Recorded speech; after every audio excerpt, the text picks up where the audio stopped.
السلام عليكم ورحمة الله. بسم الله الرحمن الرحيم. الحمد لله رب العالمين والصلاة والسلام على سيد المرسلين وعلى آله وصحبه أجمعين. ഹബീബായ മുത്തുനബി സല്ലല്ലാഹു അലൈഹി വസല്ലം തങ്ങളുടെ ശരീരം അനിതര സാധാരണ പ്രകൃതിയുള്ള ശരീരമായിരുന്നു. മഹാന്മാരായ സ്വഹാബത്ത് നബി സല്ലല്ലാഹു അലൈഹി വസല്ലം തങ്ങളുടെ ഷറഫാക്കപ്പെട്ട ശരീരത്തിൻ്റെ വിശേഷണങ്ങൾ വിവിധ ഹദീസുകളിലൂടെ നമുക്ക് പഠിപ്പിച്ചു തന്നതായി കാണാൻ കഴിയും.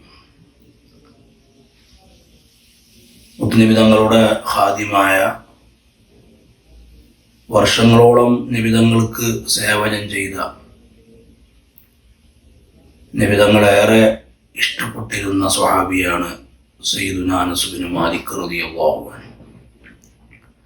മഹാനവറുകൾ ഒരു ഹദീസിലൂടെ നമ്മെ പഠിപ്പിക്കുന്നതായി കാണാൻ കഴിയും. കാന റസൂലുള്ളാഹി സ്വല്ലല്ലാഹു അലൈഹി വസല്ലം ഇദാ മർറ ഫീ ത്വരീഖിൻ മിൻ തുറുഖിൽ മദീന. നബി സല്ലല്ലാഹു അലൈഹി വസല്ലം തങ്ങൾ പരിശുദ്ധ മദീനയുടെ വഴികളിൽ നിന്ന് ഏതെങ്കിലും ഒരു വഴിയിലൂടെ നബി തങ്ങൾ നടന്നാൽ വജദൂ മിൻഹു റായിഹത ത്വീബ്, ആ വഴിയിൽ സുഗന്ധത്തിൻ്റെ മണം മഹാന്മാരായ സ്വഹാബത്ത് എത്തിക്കാറുണ്ടായിരുന്നു. നിബിതങ്ങൾ നടന്നുപോയ വഴിയിൽ, നിബിതങ്ങൾ നടന്നുപോയി കഴിഞ്ഞ സമയങ്ങൾ കഴിഞ്ഞാലും ഈ സുഗന്ധം അതുപോലെ അവശേഷിക്കാറുണ്ടായിരുന്നു. എന്നിട്ട് മഹാന്മാരായ സ്വഹാബത്ത് പറയും, മറ റസൂലുള്ളാഹി സ്വല്ലല്ലാഹു അലൈഹി വസല്ലം മിൻ ഹാദ ത്വരീഖ്, ഈ വഴിയിലൂടെ നിബിതങ്ങൾ നടന്നുപോയിട്ടുണ്ട്.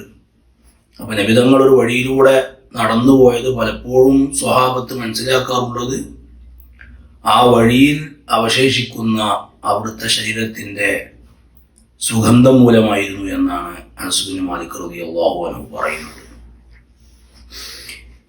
മഹാന്മാർ പറഞ്ഞു, ഈ സുഗന്ധം എന്ന് പറയുന്നത് നിബിതങ്ങൾ മറ്റേതെങ്കിലും അത്തർ പൂശിയിട്ടുണ്ടാകുന്ന സുഗന്ധമല്ല, മറിച്ച് അത് നബി സല്ലല്ലാഹു അലൈഹി വസല്ലമ തങ്ങളുടെ സുഗന്ധം തന്നെയാണ്. ഈ സുഗന്ധം എന്ന് പറയുന്നത് നബി സല്ലല്ലാഹു അലൈഹി വസല്ലമ തങ്ങളുടെ ശരീരത്തിൻ്റെ സുഗന്ധമാണ്. മിൻ വൈരി തീബിൻ, നബി തങ്ങൾ വേറെ സുഗന്ധമൊന്നും ഉപയോഗിക്കേണ്ട ആവശ്യമില്ല. അവിടുത്തെ ഷറഫാക്കപ്പെട്ട ദാത്തിൽ നിന്നും ഉത്ഭവിക്കുന്ന സുഗന്ധമാണ് ഈ സുഗന്ധം എന്ന് പറയുന്നത്. ഇതാണ് അനസ് ബിൻ മാലിക് റളിയല്ലാഹു അൻഹുവിൻ്റെ ഉമ്മയായ ഉമ്മു സുലൈം ബീവി റളിയല്ലാഹു അൻഹ നബി സല്ലല്ലാഹു അലൈഹി വസല്ലമ തങ്ങൾ അവിടുത്തെ വീട്ടിലേക്ക് ചെന്ന സമയത്ത് ഒരു പായ വിരിച്ചു കൊടുക്കുകയും നബി തങ്ങൾ ആ പായിൽ കിടന്ന് ഒന്ന് മയങ്ങിയപ്പോൾ മഹദിയായ ഉമ്മു സുലൈം ബീവി റളിയല്ലാഹു അൻഹ നബി സല്ലല്ലാഹു അലൈഹി വസല്ലമ തങ്ങളുടെ ശരീരത്തിൽ നിന്നും നിർഗളിക്കുന്ന വിയർപ്പ് തുള്ളികൾ കുപ്പിയിലേക്ക് ശേഖരിച്ച സംഭവം ഹദീസുകളിലുണ്ട്. നബി തങ്ങൾ ആ സമയത്ത് ഉമ്മു സുലൈം ബീവിയോട് ചോദിക്കുന്നുണ്ട്, മാ തസ്നഈന, എന്താണ് ഉമ്മു സുലൈമെ ഈ പ്രവർത്തിക്കുന്നത്, എന്താണ് ചെയ്യുന്നത്? അവിടുന്ന് ഉമ്മു സുലൈം ബീവി റളിയല്ലാഹു അൻഹ മറുപടി പറയുന്നത് വിവിധ റിവായത്തുകളിൽ കാണാൻ കഴിയും. ഹാദാ ഇർഖുക യാ റസൂലല്ലാഹ്, ഇത് അവിടുത്തെ വിയർപ്പ് തുള്ളികളാണ് നബിയെ. ഈ വിയർപ്പ് തുള്ളികളുടെ പ്രത്യേകത എന്ന് പറഞ്ഞാൽ വഹുവ അത്യബു തീബ്, സുഗന്ധങ്ങളെക്കാൾ പരിമളമാണ് അവിടുത്തെ വിയർപ്പ് തുള്ളികൾക്ക്.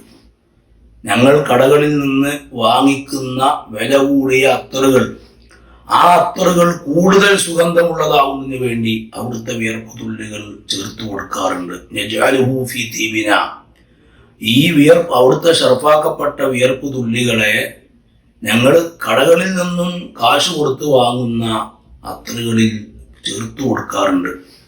അപ്പോൾ മദീനത്ത് ലഭിക്കുന്ന വില കൂടിയ അത്തറുകളെക്കാൾ പരിമളമായിരുന്നു ഹബീബായ നബി സല്ലല്ലാഹു അലൈഹി വസല്ലമ തങ്ങളുടെ ശരീരത്തിൽ നിന്നും നിർഗളിക്കുന്ന വിയർപ്പ് തുള്ളികൾക്ക് എന്ന് മഹാന്മാരായ സ്വഹാബത്ത് നമ്മളെ പഠിപ്പിക്കുകയാണ്. അല്ലാഹു സുബ്ഹാനഹു വ തആല ഹബീബായ മുത്തനബി തങ്ങളെ കൂടുതൽ പഠിക്കാനും മനസ്സിലാക്കാനും റബ്ബ് നമുക്ക് തൗഫീഖ് ചെയ്യുമാറാവട്ടെ. അസ്സലാമു അലൈക്കും.